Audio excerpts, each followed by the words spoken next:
பிரேசிலுடைய முன்னாள் அதிபர் Jair Bolsonaro அப்படிங்கிறவர் 27 ஆண்டுகள் சிறை தண்டனையை எதிர்கொள்ள வேண்டிய நிலைமைக்கு தள்ளப்பட்டிருக்கிறார். அந்த நாட்டினுடைய உச்சநீதிமன்றம் இப்படி ஒரு பரபரப்பான தீர்ப்பை கொடுத்திருக்குது.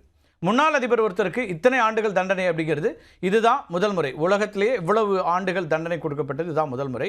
2019லேருந்து 2022 வரைக்கும் பிரேசில் அதிபராக பதவி வகித்தவர் தான் இந்த போல்சோனாரோ அப்படிங்கிறவர்.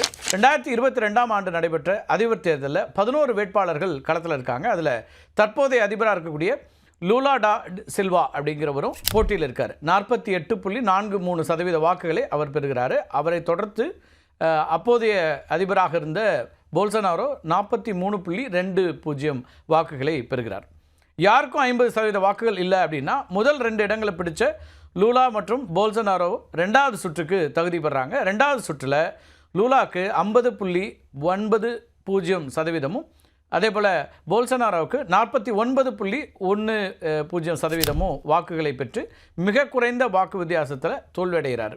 இப்போ அதிபர் தேர்தலில் தோல்வியடைந்த பிறகு பதவியில் நீடிப்பதற்காக என்ன பண்ணுறாருன்னா ஆட்சி கழிப்பு சதி திட்டத்தை போல்சோனாரோ மேற்கொண்டதா அவர் மேலே குற்றச்சாட்டுகள் வந்துச்சு.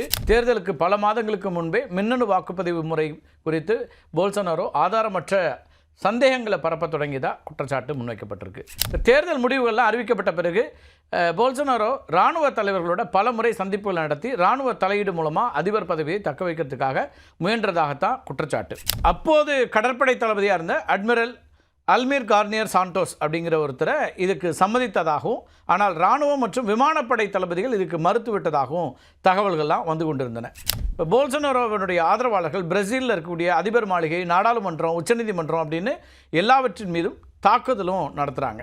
இந்த சதித்திட்டத்தின் ஒரு பகுதியாக புதிதாக தேர்ந்தெடுக்கப்பட்ட அதிபர் லூலா, துணை அதிபர் மற்றும் உச்சநீதிமன்ற நீதிபதி உள்ளிட்டோரை கொலை செய்வதற்கான முயற்சிகள் நடத்தப்பட்டதாகவும் குற்றச்சாட்டுகள் முன்வைக்கப்பட்டுச்சு.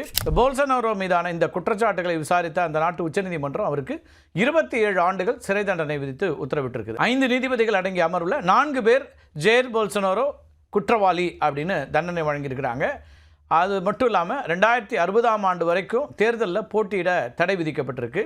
இப்போ அவருக்கு என்ன வயசு தெரியுமா? 70. உச்சநீதிமன்றத்தினுடைய இந்த தீர்ப்பை பிரேசில் மக்கள் வீதிகளில் திரண்டு கொண்டாடிட்டு இருக்கிறாங்க.